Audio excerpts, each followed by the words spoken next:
Hello, humans. We should be live. Hello. Both our audio is going out, so I didn't screw that up. I did forget to change the name of the Of stream the in Twitch. So let Oh, me. it says CubeSats in YouTube. Yeah, I forgot Twitch. So Twitch says the fundraiser that we were Mm, doing Saturday. right. CosmoQuest is about $4,000 behind where it needs to be this time of year. Mm, So we were begging for money on the internet. yeah. Did it Yeah. work? We did not get we were $5,000 behind where we needed to be prior Mm, to the fundraiser. got it. So Yeah. Hey, it's everybody. Uh, CosmoQuest is not where it needs to be in terms of funding the yeah. current team to be able to do the work that it's doing. So, where should people go? Uh, if you go to bit.ly CQX in capitals dash FY25 in capitals, that's our donation Mm, portal, or join our Patreon, mm, patreon.com/CosmoQuestX. perfect. We realized if every person who's joined our Patreon is a free member, switched it to $10 a month, I wouldn't have to do any more fundraising this year. Yeah. I mean, this is the land that I'm in now currently Yeah. is that because we're sort of fully funded by Patreon, I can just kind of back off on all of that kind of stuff. I It's hate it. it's a I know, me too. God, it's like 26 years of fretting about funding. Yeah. And it's just like it's bonkers how like okay, there's a rant coming and I apologize that we're getting into this right at the beginning of this episode, Yeah. but here we are. Which is that, back when the internet came on and people started putting content on the internet, there was this moment where we could have gone one of two directions. The one direction was we could continue just doing what everybody had done in old school media, which is you go to a movie, you buy a movie ticket, you buy a Yeah. book, you buy a book, you watch, you want to listen to some music, you buy a CD. Yeah. That you pay for content, you pay for the content that you want, Yeah. and that incentivizes the content creators to create the content that you want. And there is this really close loop. I'm an author. My readers like my books. I'm going Yeah. to write books that my readers want to read, and then I will sell more books, and that incentivizes me to become a better reader. Yeah. But originally, because there was no financial system on the internet, and everybody just started to like release content for free, and it was so easy to do that you had this distribution platform that you could just run a website. It was almost free to be able to maintain it. And so the natural inclination was, let's just make this freely available, which Yeah. was the sort of the beginning to the internet, and set this beautiful standard for what the future could be. And then you but there were some costs. Like you had to pay for Yeah. your server host, and you had to pay for rent and so on. And so people were like, well, I need a Food. way to be able to pay food, right? I need a way to be able to pay for this. And at that moment, Wired magazine was starting to mess around with advertising. They were starting Yep. to put banner ads on their original website, and they were able to charge people like $10,000 for a banner ad on the website. You had Yahoo starting to put banner ads, and the whole industry went, wait a minute, we don't have to put in those paywalls or pay for Right. content in the way that we did in old school media. We can fund this entire thing with advertising. Hmm. And for a little while, it seemed like a reasonably good balance where you'd go to Google, you do a search. Based on the search that you did, Google would show you ads that were related to the search that advertisers would be willing to pay for. The banner ads were relatively connected to what you were doing. Hmm. But then the algorithms took over, and you get to this place 25 years later. Here we are, 25, maybe 30 years after Hmm. the first banner ad, Yeah. and the machine is now running white hot, extracting value from the audience, and has completely disaggregated the incentives of the creator Yeah. with the desires of the audience. As a creator, your priority is to serve the algorithms that fund your work. Right. And That it is sucks. and sucks, and is totally different, totally disconnected from you trying to serve your audience. Yeah. And so you will create stuff that is of no interest to your Hmm. audience because the algorithms like it. Hmm. And on the flip side, you get people who are now trapped by Yeah. algorithms, looking on their TikTok, just scrolling Yeah. video after video after video and walking away going, what did I just do? What did I see? I experienced nothing, right? I wasn't Yeah. profound. So we're in a really bad, like we are in a really bad state in terms of content and in terms of monetization for content. And the end game of this algorithm progress, of this enshittification, Yeah. is the content creators who aren't willing to completely sell out to the algorithms are going to go out. They're going to Yeah. their lights are going to turn off. They're no longer going to be able to produce this kind of content, and all you're going to be left with is the slop that Yeah. every person who tried to create stuff that they thought was going to be great for the audience, they will be pushed to the margin, and eventually all the stuff that you love is all just going to disappear, and you're going to be left with the stuff that you tolerate or the stuff that has addicted you. And that it's is one step worse than that. Oh, sure. It has been there's an ongoing court case. I forget where I was reading about it last week. I'm pretty sure it's in the EU, where Google is no longer a good search algorithm because it's prioritizing things in ways that do not favor the best content. And add to that the use of the AI summary at the top, it's making it so you are getting content that is often a hallucination. Even when it's not a hallucination, instead of visiting the sites of the people with the excellent content and getting everything in depth, you're getting a digital summary. The links listed are not prioritizing excellence in content, they are prioritizing SEO. Oh, I mean, I could go on and on yeah. and on about that aspect of things. And I think, like that is a force that probably would have showed up anyway. Yeah. But we don't have a robust system for rewarding the creators for making the things that people love. And so it is just incredibly vulnerable to these kinds of attacks. So anyway, support the things you love directly. Yeah. If you want them to exist. Yeah. I had the realization last week as we went into this fundraiser. I am not by my employer allowed to be paid for the time that goes into fundraising. So anytime I put into raising funding, into writing grants, all of that is completely unpaid. Sure. And I am spending in any given year an average of 1 to 2 days per week, year round, doing unfunded labor, trying to keep things paid. And I hate it. Yes. Yeah. But I mean, that's the same thing for me. It was, you can call it funded, unfunded, whatever. Yeah. Like my income, it just depends on whether or not the business is doing well. And if the business is doing well, then I am able to take more money home. And if the business is doing poorly, then I don't take any money home. And at the same time, you have to do all this other work. Yeah. Right? I would say 50% of my time is spent, or I would say 50% of my time was spent in the past dealing with sources of funding. Yeah. And now I would say it's down to 20%, which is a dramatic improvement. Yeah. So it was okay until I realized the 5 grants I currently have pending with the National Science Foundation probably aren't even going to get reviewed. And I sacrificed Halloween, Thanksgiving, Christmas, and New Year's holidays writing those grants. Yeah. And yeah. Yep. I guess we should do our job. Yeah.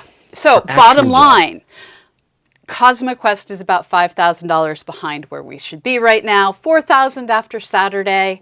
We need $15,000 to get through the rest of the year. I'm sad. But we're going to talk about CubeSats, which is happy. Yes, and my poison ivy isn't as bad as last week, which I will mention at the beginning of the show. But for now, I hate poison ivy so much. Do you get poison ivy where you are? Nope. Nope. No poison oak, just some stinging nettle, which is bad, but it's not as bad. No poison ivy. No. No, it is like a stingy plant as opposed Yeah. to welts that stick around for days afterwards. And turn you into a zombie. I didn't know about the zombie part. Oh yeah, so poison ivy, it you get an oil under your skin that then comes back out and will spread and then come back out. And so if you don't use a special emulsifying agent that destroys the oils, you zombify. Right. You can like give it to other people. And you spread it on your own body. So if you're wearing pants that are loose and you have oozy poison ivy underneath, you will end up with even more poison ivy. No. So there is this stuff that is like $45 for a little itty bitty tiny tube that is enough for like one shower. Or you buy Auto Mechanics scrub, which is the exact same stuff for like $12 a pound. Right, for a giant tub. Yeah. It's the... Okay, I'm going to press record now. Yeah, let's go. All right, I am pressing record on my audio. It is recording. I have also pressed record. We are recording in all the places. Okay. Astronomy Cast, episode 757, CubeSats. Welcome to Astronomy Cast, our weekly facts-based journey through the cosmos, where we help you understand not only what we know, but how we know what we know. I'm Fraser Cain. I'm the publisher of Universe Today. With me, as always, is Dr. Pamela Gay, a senior scientist for the Planetary Science Institute and the director of CosmoQuest. Hey, Pamela, how you doing? I am doing well, and I want to thank all of you out there who reached out to see if I was okay after all of the tornadoes that went through the St. Louis area. Yeah, it was buzzing on my news. I'm like, Pamela, you all right? Yeah, and a whole bunch of you that I've never had the pleasure of meeting before reached out to check on me, and everything in my town is completely okay. There was a radar confirmed tornado that went over where I live, but didn't touch down. So our power wasn't so good, but everything else was fine. And this is just another one of the signs of spring, along with I still have poison ivy. So tornadoes, poison ivy, and we had the first murdered groundhog of the season. This is the part of spring I do not like. Yeah, people always send me the Are You OKs for the earthquakes that happen in my area. And the problem is like mine don't come with seasons. So I can't go, summer's here, it's earthquake time. No, they just happen randomly. But I'm really glad you guys are safe, and I'm sorry about your groundhog, and I'm sorry about your poison ivy. That stuff sucks. Yeah. Hopefully we will be past this time of year when there are dumb baby groundhogs everywhere, and we now know. It was the very first day that they came out of the burrow, and now I know. They're here, and the dogs cannot go out without oversight. Right, yeah. Computers are getting smaller, faster, and more capable, which has enabled an entirely new class of satellites. CubeSats, a mission small enough that you could hold it in your hands and yet powerful enough to even travel to other planets and send messages home. And we will talk about it in a second, but it's time for a break. And we're back. All right, CubeSats. Now, I mean, this is a unfolding story that has been happening for a couple of decades at this point, but it's still pretty amazing how many people are building CubeSats, what they're capable of, how small they are, how inexpensive they are, and just what they're capable of accomplishing. So where do you want to start in our conversation about CubeSats? I think the best thing to do is to point out that the smartwatches so many of us have are like as powerful as like the Apple computer I had when I was a little child. Right. And when you go from something that was like arm-sized to something that is watch-sized in that number of decades, it allows the satellite technology to also advance. And so the definition of a CubeSat is something that is made out of units of cubes that are 10 centimeters by 10 centimeters, which is like an oversized Rubik's Cube in size. Think of a chunky Rubik's Cube, and that's the size of these satellites. And they they don't get launched on their own. They're always secondary to something, which means that they're cheap to make because they're tiny, and they're cheap to launch because they're ride shares. Okay, so let's talk about that size first. So 10 centimeters by 10 centimeters by 10 centimeters. I don't know, what was that? 3 inches for the Imperial people out there. So that is 1U, right? Yes. Yes. Okay. And so then you will measure your CubeSat in the number of U's Yes. that are in it. So give me a sense of, how big, like a proper mission. Like there aren't many 1U CubeSats out there, although I think they do exist. There's actually lots of low Earth orbit 1-unit CubeSats, and that size is the size when they're folded up and packed up to go. So, for instance, there's a lot of problems with figuring out how to do propulsion on these things that we'll get to. And so if you happen to have a solar sail on your 1-unit CubeSat, that solar sail is clearly not going to be just 10 centimeters by 10 centimeters. Right. It's going to deploy and then be a larger sail. Yeah. Or antenna or solar panels, like all kinds of things flip out of these little guys once they're in space. So the multiplanetary missions that I'm finding, which is like something we do now, those are typically 6-unit CubeSats. So you take 6 of these 10 centimeter by 10 centimeter objects and plop them together in the configuration that works best for your mission.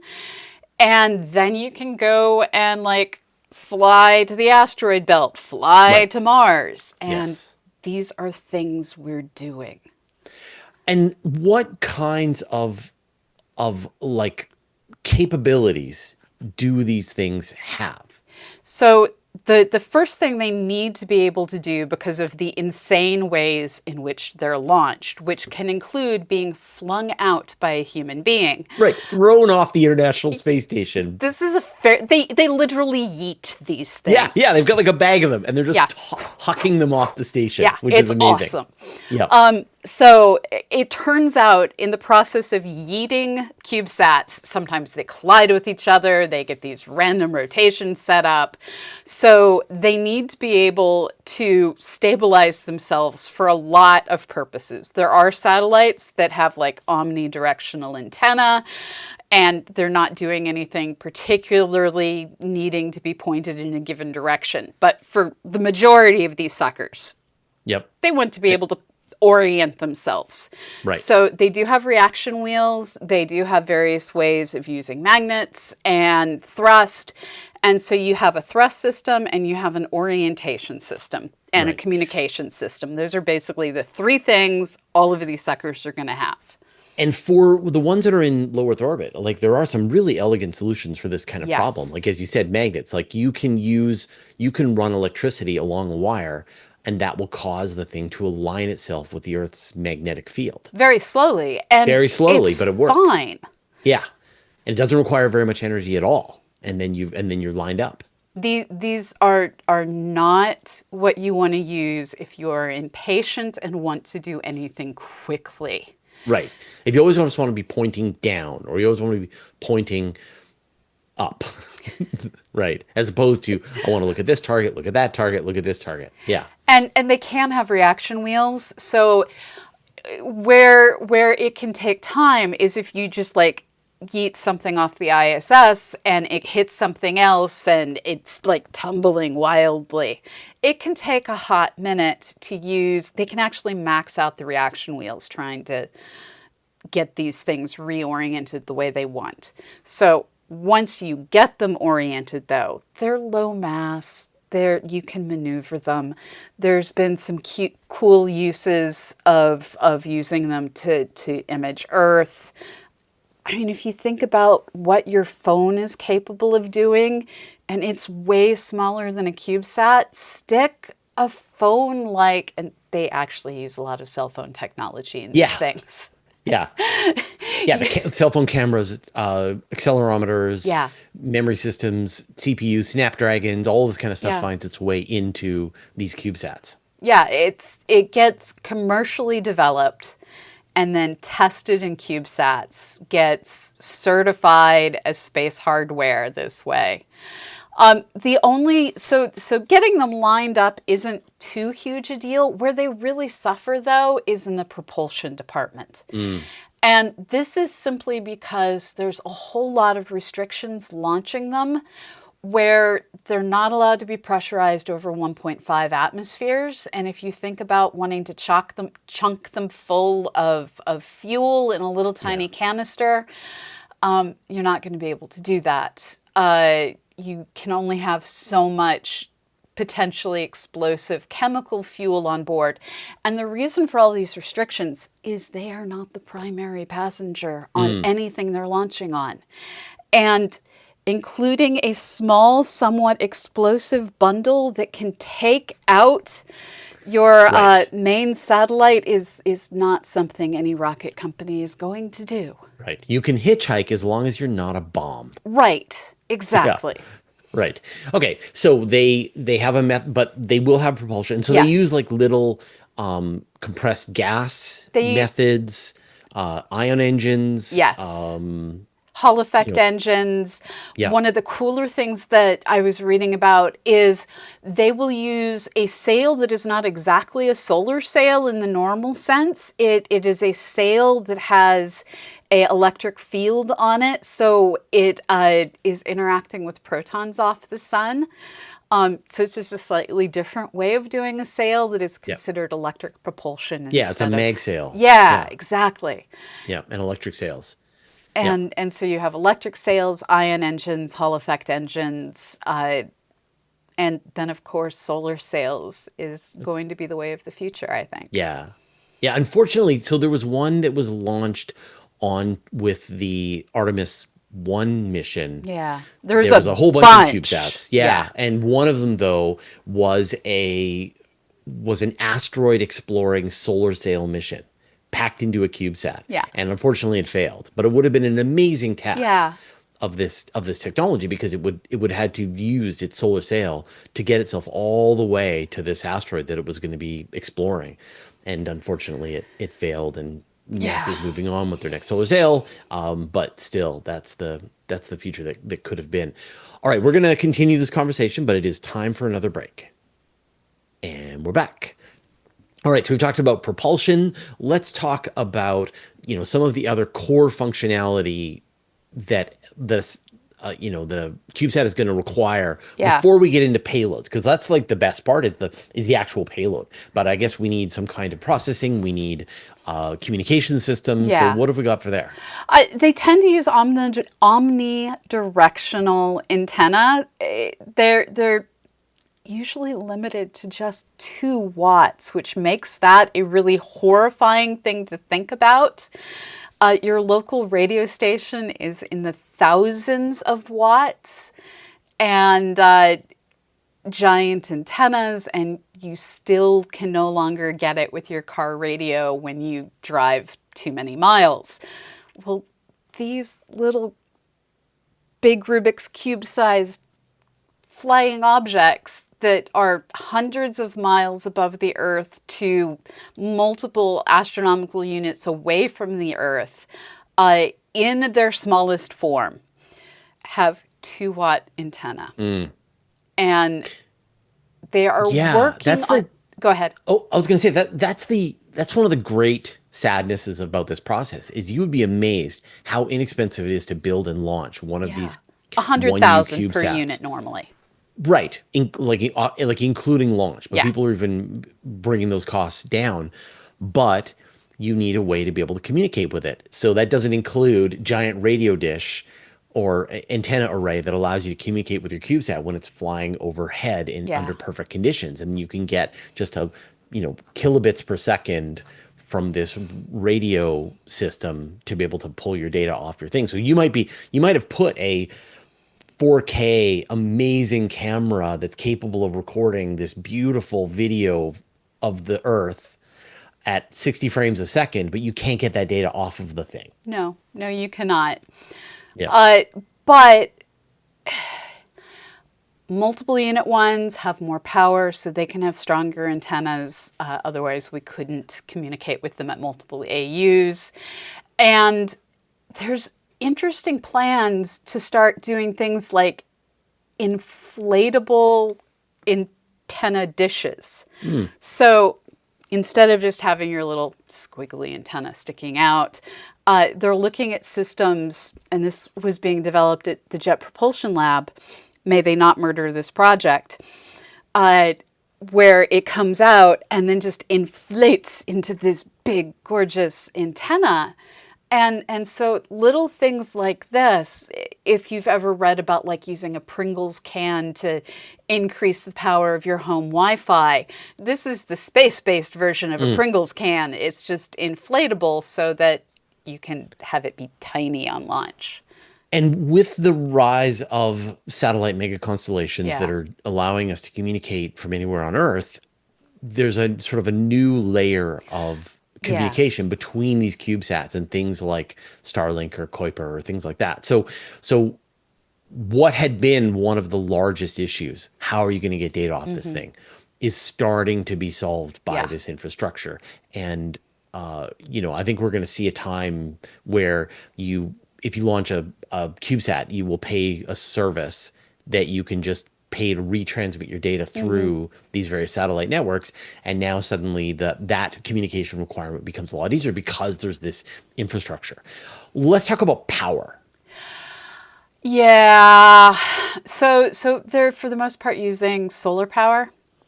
Solar power with batteries. It's what you do. And so you are again limited by your ability to do origami.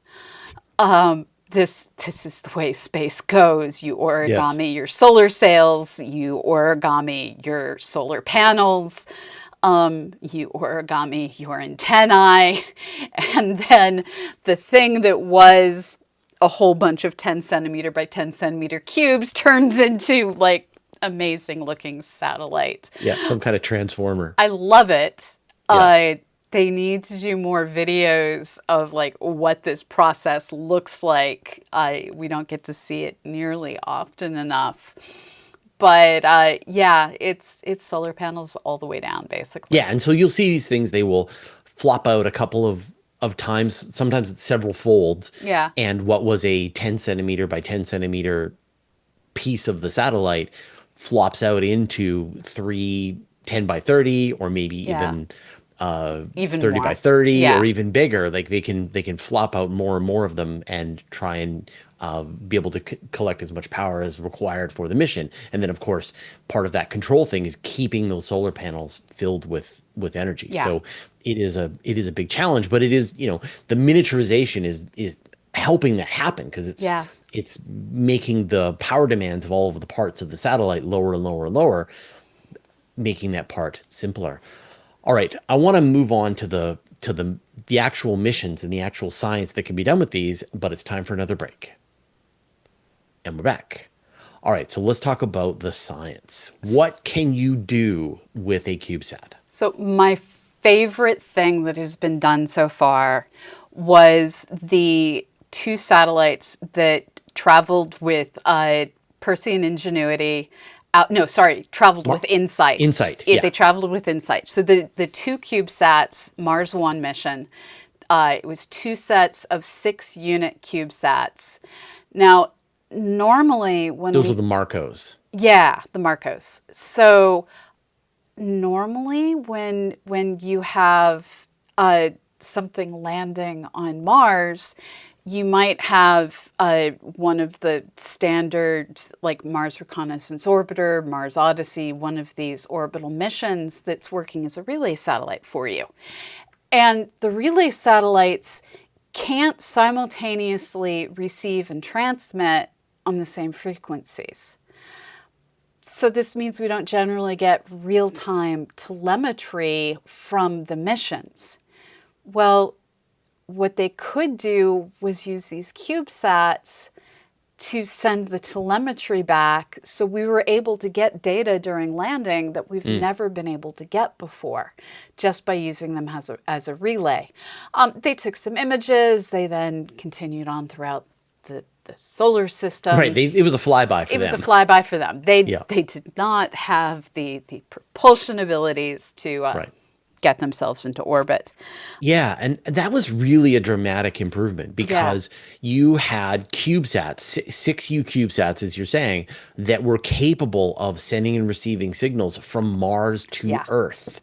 And normally, you sort of think about it, you would flip it around and you'd say, well, we could send CubeSats to Mars. They're not going to be able to communicate home. No, but they if there's could. a relay there, then we could use a relay. Like maybe they could send their messages through Reconnaissance Orbiter or Mars Express or something like that. But in this case, they were the relay. They were doing the heavy lifting of the communicating back and forth, which was an amazing proof of concept. And, and will show us what could be. And then you could have the other way. Like if there is infrastructure at Mars, you could have the other way where you just send CubeSats. They're, they don't need a lot of transmission because they just have to be able to communicate with some kind of relay there at Mars or at Jupiter or at Saturn. Like imagine this future where you've got a giant transmitter at Jupiter, and its only job is to send messages home. And then you send 1,000 CubeSats at Jupiter, and they all just keep communicating with the big transmitter. So it's a really interesting way to sort of look at the future of space exploration. And it allows countries that don't normally have the budgets to do big budget missions to get engaged. So with the DART mission that went to Didymus and Dimorphos, this was a primarily NASA mission, smacked itself into Dimorphos. And afterwards, it's not like the dead mission can really send any information home. But flying alongside was Lucia Cube, which was an Italian space agency mission. It was another 6-unit CubeSat. It took not the highest resolution images one has ever seen, but it took images and it was able to send those home. And it paved the way for the European Space Agency's Hera mission. Has 2, I have no idea how to pronounce these. I'm like staring at what I wrote down going, I'm just going to say I don't know how to pronounce these. Hera is traveling with 2 CubeSats of its own, Waventon and Milani. They really need to like put little audio recordings of their missions on their websites. Somebody from the European Space Agency saying the name correctly in their native tongue. Yeah, that'd be great. We need this. And so this is now one of the things we do is we send these missions. And what's cool with Lucia Cube, it's now on its way to another asteroid. So it was used to watch what DART was up to, and now it's going to do further exploration. That's so cool. The Chinese have mastered this idea of the little floating selfie. When you had the Tianwen mission arrive at Mars, when it was in orbit, it released a selfie, just a tiny little camera that was able to take a picture of itself. So that just, like literally just a selfie, like, hey, I'm in front of Mars. And send that home. Like I'm sure, like check to make sure that the spacecraft is doing fine and there's no damage and blah blah blah. But no, it was a selfie. Now, what about the Earth? Because we've talked about some solar system exploration, but this is where CubeSats really shine, is helping us to explore the Earth and to be space telescopes. Right, and it's how we're testing technologies left and right. And this goes back to the origins of CubeSats. So the very first CubeSats came out of a collaboration between Cal Poly and Stanford back in 1999. The idea was we want university students to start being able to do space-based research. And this is a way we can do it by setting up a off-the-shelf platform with, it's essentially the Raspberry Pi, and some of them actually use Raspberry Pis. It's the Raspberry Pi of satellites where you just go to it's a website. You go to a website that sells components, you figure out what pieces you want, and you can assign your class, go do this thing. A huge chunk of CubeSats are done by university classes, by students. And this is the exact thing. They're given a budget, the launch is paid for, Their job is to build the satellite during their Yeah. class, and try to answer some kind of scientific question about the Earth or demonstrate some kind of technology in Yeah. space using this CubeSat platform. And everything has become so streamlined now. You said like usually you ride as a ride share, but there are like standalone CubeSat launches. SpaceX will occasionally do one where it launches, I don't know, 60 satellites, just a collection of CubeSats all Yeah. packed together into, their some kind of Tetris shape to be able to launch these things into space. So that is one of the things, which is great, because in the olden days, you would go to university and you couldn't actually work on a mission until you had your chops and you were Yeah. part of NASA or ESA or whatever. And now, yeah, you show up in getting your aerospace engineering degree at some university and you're building a satellite that's going to launch and do some kind of function. And what's wild is if you go to Kickstarter, there are people who are kickstarting Yeah. their CubeSats. And over the years, we've seen them where like you can use the API to have a CubeSat take an image for you of your place on the planet and send it back to you. And it's thoroughly silly at a certain level, but we are getting to the point where we can start to imagine launching as a small business. You can imagine like farm companies, fertilizer companies using this to launch a small satellite that can replace just one hyper-specific thing that we're no longer able to do, because it turns out a lot of Earth satellites are in the process of falling out of the sky in the next couple of years. It's really troubling. But if you launch one little CubeSat that can do one very specific thing, you can start to get what your company needs to continue functioning. And you can do it for a few $100,000 depending on the size you need. Yeah. So even there are amateur groups that are coming together to build satellites. There's a lot of great ways to do this. Amateur amateur ham radio folks are using them. Yeah. And so you can imagine that this technology will continue to advance, that we'll get more and more intelligence into the chips, that we'll be able to process data and try to do some of the data reduction on site, so you can send less data back home. Yeah. So this is a thriving industry, and you can expect it to continue to grow and miniaturize until, I don't know, they disappear. And still do work out there in space. And it's unfortunately, they do have a high death rate. Yes. Yeah. I mean, even for launch, but they don't last long. I mean, you won't see your CubeSat for more than lasting more than 5 years. They don't last long. And they often die on launch because, again, they do like hit each other as they get yeeted. And you just can't afford to put in the kind of testing, put in a vacuum chamber, put it on a shake test, spend the kind of money that's required to ensure that the thing is as robust as might be required for your mission. The failure rate on CubeSats is pretty high. Yeah, so they are high risk, but the return on investment when they do work is about as good as it gets. And this is how we're testing tomorrow's hardware today. It's a great way to try out new ideas. Yeah, so there was a story that we reported on Universe Today about some students who were proposing to build a CubeSat, like a 6U CubeSat, that would test out a new kind of ultraviolet space telescope and a new kind of mirror technology. So a new kind of sensor, a new kind of mirror technology on a CubeSat. Yeah. And that this would decrease or increase the technological readiness, because it would only cost you a couple $100,000, and you would take this possible technology methodology that could be used for a future giant flagship ultraviolet telescope and just test it in space. And then you know whether or not this system actually works in that environment. And then you decrease that or increase, I forget the way you say it. Level 1 in technological readiness is it's just an idea. Level 9 is that it's been tested in space. So you're going to be increasing the technological readiness. And, we saw that with James Webb, that it had a bunch of low technological readiness level advances that needed to be built, and that a lot of the budget overrun that happened with James Webb and the time overrun came because these things were hard. Yeah. And someone had to figure out how to do them.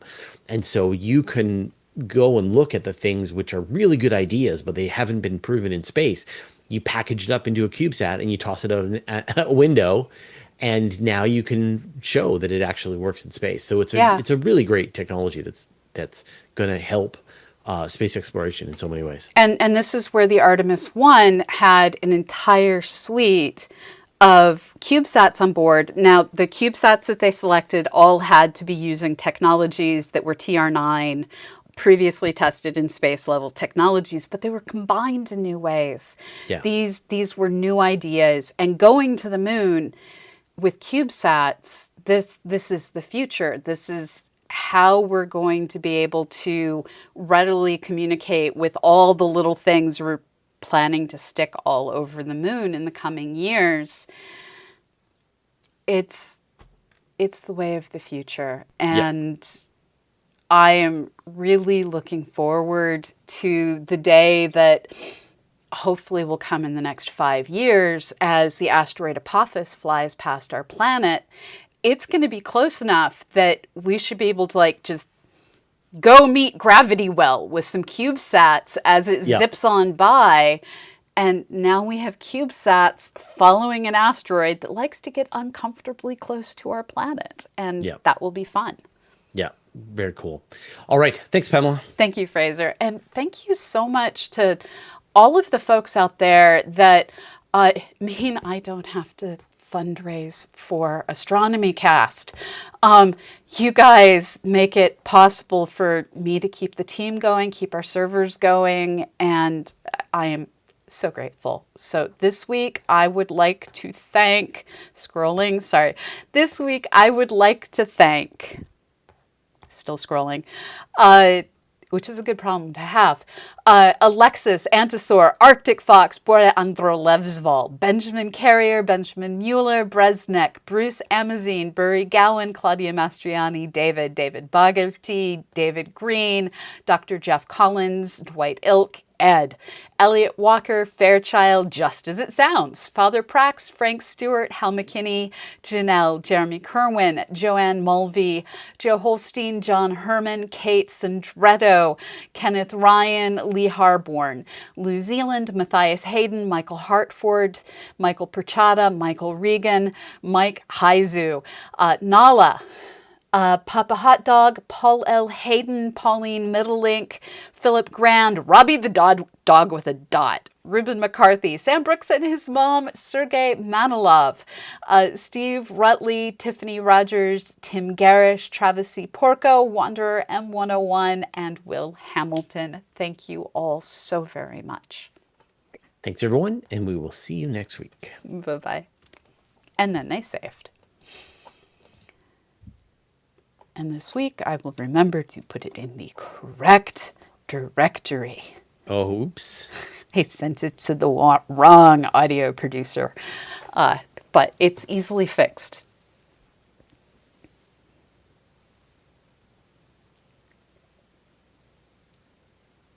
So how are you enjoying your new telescope?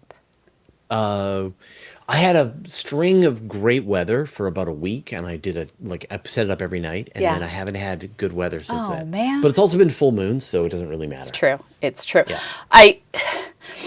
So LSST is taking its commissioning images, and it's just like, they're like, full moon, guys. And it's just like, God. Okay, so questions. Alan Gross asks, why do you include breaks? What platform uses them? Is the break a feature that's outlived its usefulness? No, sadly. So Astronomy Cast is funded through a mix of advertising on our Libsyn platform, which inserts ads, and some but not all episodes, as randomly chosen, go out on New Media Television. Now Media. We're a TV show. Yeah. So we go out on Now Media, and we also go out on their radio platform. Like I said, they don't use all of our episodes, so we never know when. Yeah. And because we're Creative Commons, we don't get paid for any of that, but we are educating people. And one of the cool things that I heard from the network is they're a Spanish-English network where their content is majority Spanish, but they also have shows like ours that are in English.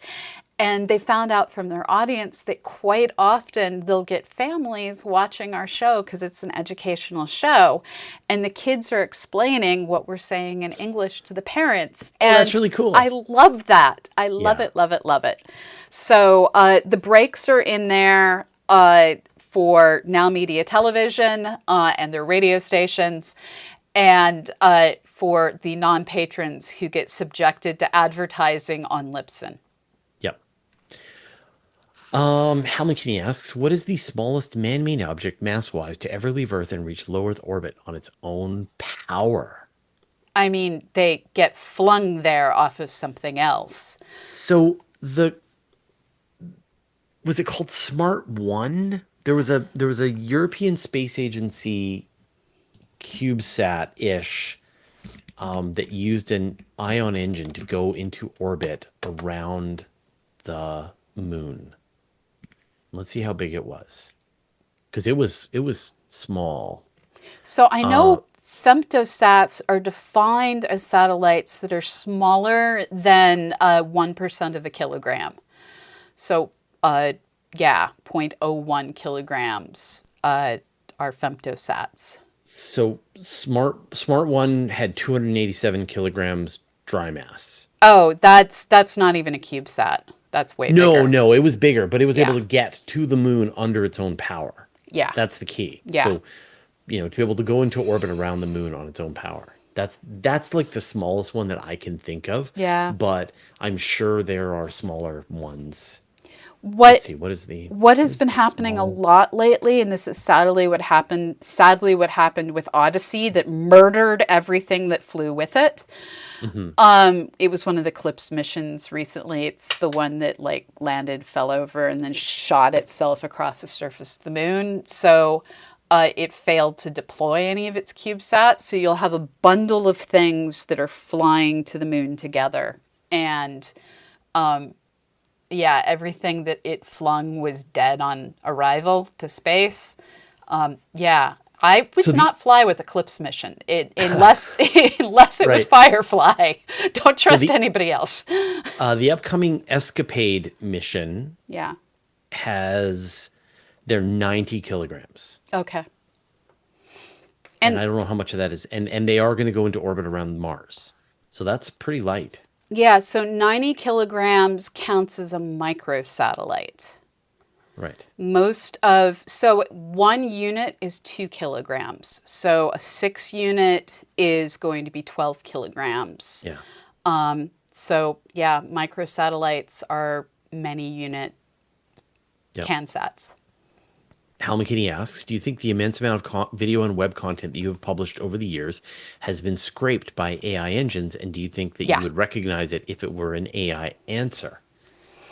So, has it been scraped? 100%. Yeah. Oh, yeah. Totally.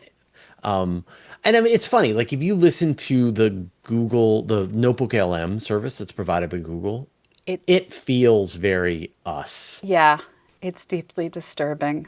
Yeah. And it's one of the things that I both love and hate simultaneously. And I'm going to explain both the love and the hate. We release everything we do under a Creative Commons license, which means anyone who wants to rebroadcast it totally can. We get no money from that. The part of it I hate is they don't tell us. Yeah. So just tell us. That should be the thing. Just let us know if we're helping. So I'll find out that we're going out on some college radio station. Yeah. And it's just that is the coolest thing ever. I would promote you if you just told us. Tell us. Should we send a writ to them for failing to let us know how cool this is? When I do find out, should our lawyers get involved? I have no lawyers that would be relevant. All we're asking is that you tell us the cool thing that you're doing with our content. Did you write a book? Did you record a record? Are you selling copies of Astronomy Cast?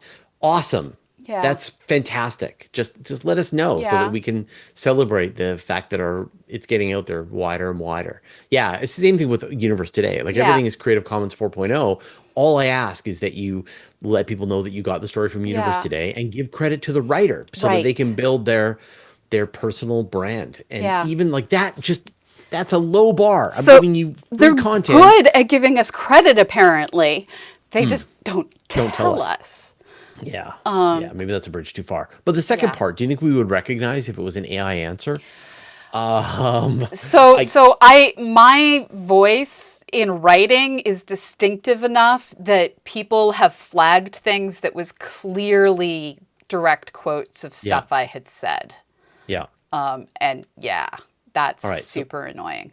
Okay, you know what I'm going to do? I'm going to ask ChatGPT to write me an introduction read by Fraser Cain for an imaginary episode of Astronomy Cast. What's the topic? Topic is Mars volcanoes. Mars volcanoes. All right. We haven't done a show on that. We should do a show on that. Have we? Yeah, we have. I'm sure we have. Hold on. We've talked about them. We haven't done an episode strictly on Mars volcanoes. Episode 433, Volcanoes on Mars. Really? Mm-hmm. Okay. It's been a few years. Yeah. All right, here we go. Welcome to Astronomy Cast, your weekly facts-based journey through the cosmos, where we help you understand what we know, how we know it, and why it matters. I'm Fraser Cain, publisher of Universe Today, and with me, as always, is Dr. Pamela Gay, senior scientist at the Planetary Science Institute and the director of CosmoQuest. Today, we're heading to the rusty deserts of Mars to explore some of the most spectacular and record-breaking features in the entire solar system, its volcanoes. From Olympus Mons, a shield volcano that towers 3 times higher than Mount Everest, to the sprawling I'm getting spittily now. To the sprawling Tharsis Ridge that wraps the planet's crust, Martian volcanoes tell a story of raging internal heat, gargantuan lava flows, and a world that may not be as geologically dead as we once thought. How did a planet half Earth's size build mountains the height of the cruising altitude of jetliners? What do mineral deposits and orbiting radar reveal about the last gasp of Martian eruptions? And could the faint warmth of subsurface magma provide havens for life today? We'll dig into the formation of shield volcanoes, the role of missing plate tectonics conveyor belt, and the tantalizing evidence that some vents might have sputtered within the last few million years, an eye blink in geologic time. So grab your spacesuit and maybe a heat shield, because we're climbing the slopes of the solar system's tallest peaks. But before we set off, Pamela, how are you doing this week? And are your hiking boots ready for a 600-kilometer ascent? That's totally your voice. It's longer than what you would have written. It's longer than what I would write. It's totally kind of written in my voice. Yeah, Yeah. I would say it is a little bit in my voice, but it's longer, so it's less lazy than me. Yeah. I would not write an intro that long. No. That's terrible. Yeah. Nobody has time to listen to that. But That's your it all style. felt accurate, and it all felt similar to my style, and it all Yeah. fit. So, of course, the AI is going to get so good that you won't be able to tell us apart from the AI. That's crazy. Like, we're 3 years into this, and you listen to Notebook LM, and it's pretty good. You read writing like this. Yeah. Yes. The thing you have to remember is LLMs, large language models, are working predictively. They're what is the thing that is most likely to follow after this thing.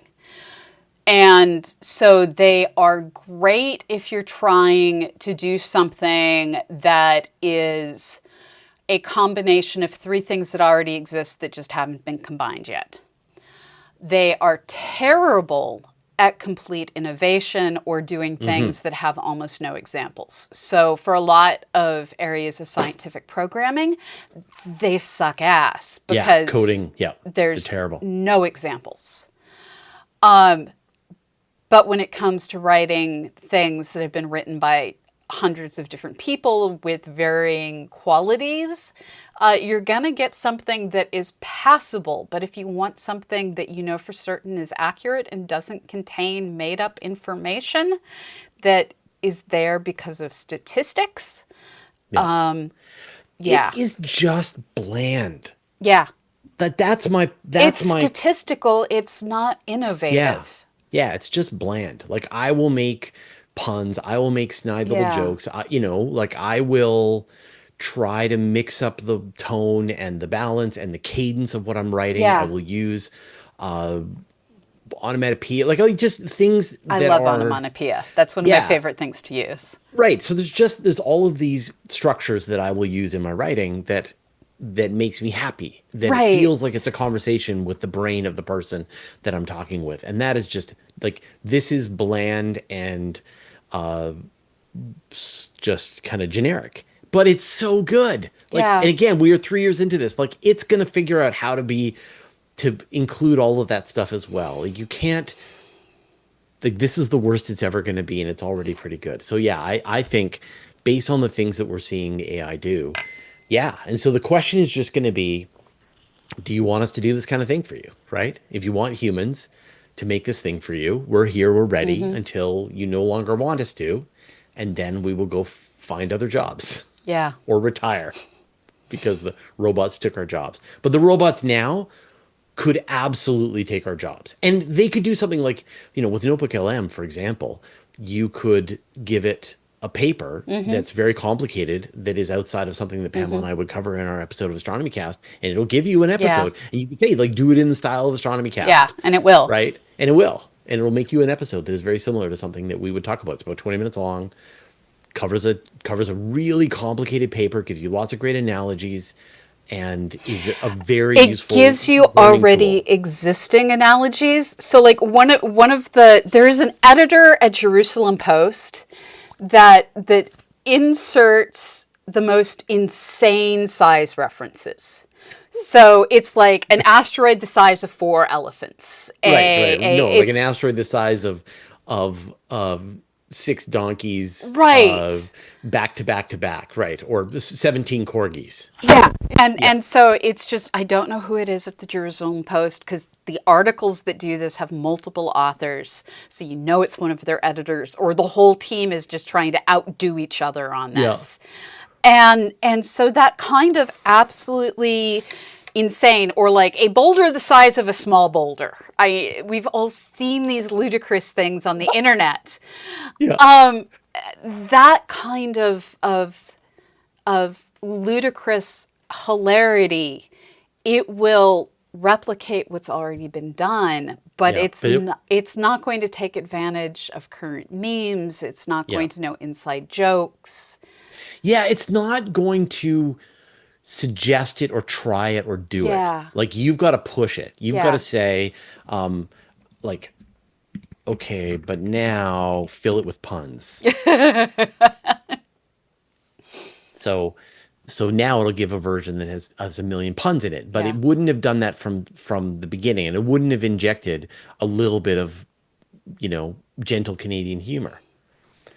And it's also creating a new form of the digital divide, which is something we got into a little, you and I were talking before we went live, where like one of my friends who's a professional programmer, so he has a much better income than I do, he bought me Copilot for GitHub, which is like $100 a year, but that was out of my budget. And you're using tools that are $100 a month.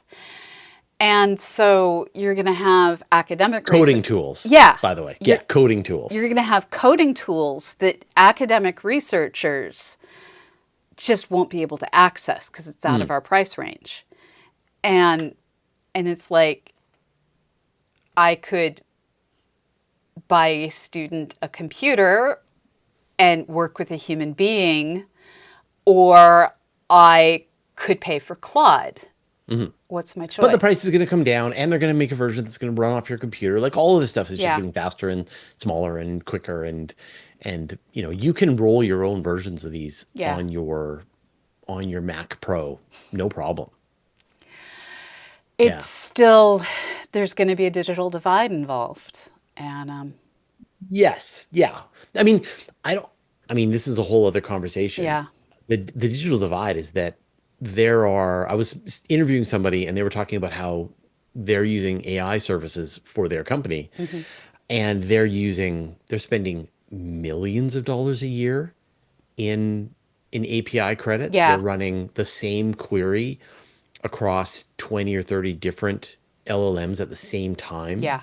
To get the best answers that they possibly, to do the best they can for their business. It's crazy Yeah. how aggressive or how much people are using this kind of stuff. Like, I think people, like, there's a certain group of people out there who are like, this isn't going to go anywhere. This is not real. No, it's real. And Yeah. people are getting tremendous value out of it.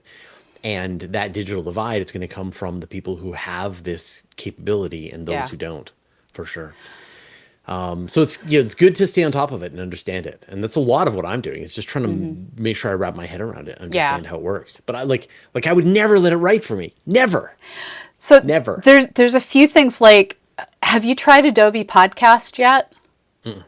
So it does a lot of things terribly. But one thing it does really well is they paid a whole bunch of people to get audio with background noise for them. And they trained a machine learning algorithm to remove the noise and put back in those frequencies of the human voice. So you have someone say something perfectly clean. You have them say it with background noise. You train and train and train. Yeah. And Podcast by Adobe removes background noise like nothing I have ever seen. It is That's amazing. absolutely remarkable. But it's ethically sourced. Yes. And yeah, and this goes back to what we've been talking Yeah. about. Like, feel free to train on our stuff because it's Creative Commons 4.0. Like, yeah, but it's okay. all But of the books- authors who Yeah. didn't know their stuff was going to be used. I remain pissed off at the way OpenAI basically heard that, I forgot his name, the owner of Studio Ghibli was just basically like, Miyazaki. yeah, Miyazaki was talking about how AI will never be able to capture the emotion of what Studio Ghibli is creating with their amazing watercolor artwork. And OpenAI, just shortly after that, was like, now create whatever you want in Studio Ghibli style. Yeah. And it was clearly done as an FU to Studio Ghibli. And I'm just not okay with that because they didn't have copyright permission. They trained their AI on stuff they didn't pay for. And they did it directly to mock the creator. And what kind of business model is that? I don't want to live in that world. I have Living feels. in interesting times, that's for sure. And I have feels. Very strong feels, apparently. I should look and see what people are saying over on Twitch. I'm sorry, humans. I don't see anybody commenting except Dallas saying, "God, I hate AI" on YouTube. So Q23 is like, African or Indian elephants? These are the questions I live for. Yeah. Yeah.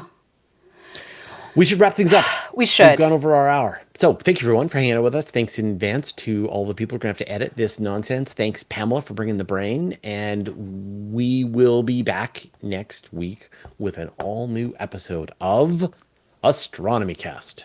Bye-bye, everyone. Thanks, everyone. We'll see you later.